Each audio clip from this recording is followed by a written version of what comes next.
માંજલપુર ખાતે ક્ષત્રિય સમાજના લોકો દ્વારા ચૂંટણી બહિષ્કારના બેનરો લગાવ્યા હતા। તે મુદ્દે આચારસંહિતાનો ભંગ થતો હોવાનું કહી પાલિકાની ટીમ અને ક્ષત્રિય સમાજના આગેવાનો વચ્ચે શાબ્દિક ટપાટપી થઈ હતી અને મામલો માંજલપુર પોલીસ મથકે પહોંચ્યો હતો।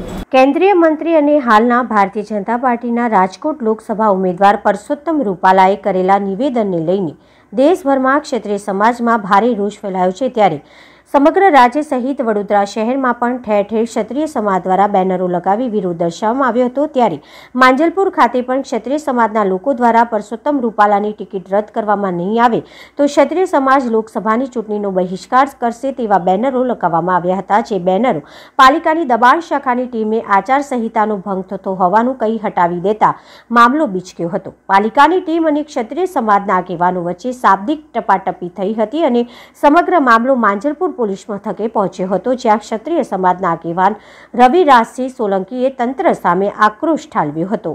પોલીસ સ્ટેશન આવવાનું કારણ છે આજે નહીં 3 વાર મને અંદર કરવામાં આવ્યો છે, ટોર્ચર કરવામાં આવ્યો છે। જે પણ એ કહેવા માંગીશ કે આ ક્ષત્રિયના દીકરા છે, અમને કંઈ ફરક નહીં પડે।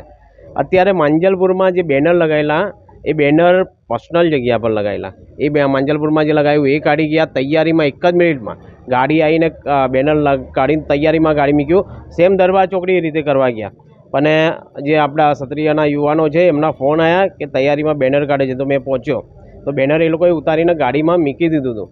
તો મેં પૂછ્યું ભાઈ બેનર કેમ કાઢો છો? તો કે અત્યારે આચારસંહિતા લાગે છે। તો મેં કીધું દુનિયાભરના બેનર લાગ્યા છે તો એ કેમ નહીં? તો કે આ રાજકીય છે। તો મેં એ લોકોને જવાબ આપ્યો કે આ રાજકીય નથી મારા ભાઈ, આ ક્ષત્રિય સમાજની જે વેદના છે, જે વિરોધ છે એના માટેનું બેનર છે। તો કે રૂપાલાનો ફોટો, મેં કીધું રૂપાલાનો પર્સનલ વિરોધ કરીએ છીએ, બરાબર છે, પણ છતાંય આ લોકો તાનાશાહી એમની બતાવે છે અને બધી રીતે ધારો કે અત્યારે અધિકારીઓને બોલાવીને કમ્પ્લેન કરાવાય છે મારા પર, પણ એ કહેવા માંગીશ કે અમને કંઈ ફરક નહીં પડે। હમણાં જો સમાજ માટે અને દેશ માટે જો પોતાના ફાંસી પર બી ચડાવી દેશો અમને તો બી ફરક નહીં પડે, કેમ કે અત્યારે તમારી તાનાશાહી બહુ જ વધી ગઈ છે, બહુ એટલે બહુ વધી ગઈ છે। પણ જે કરવું હોય જે કરવું એ કરો।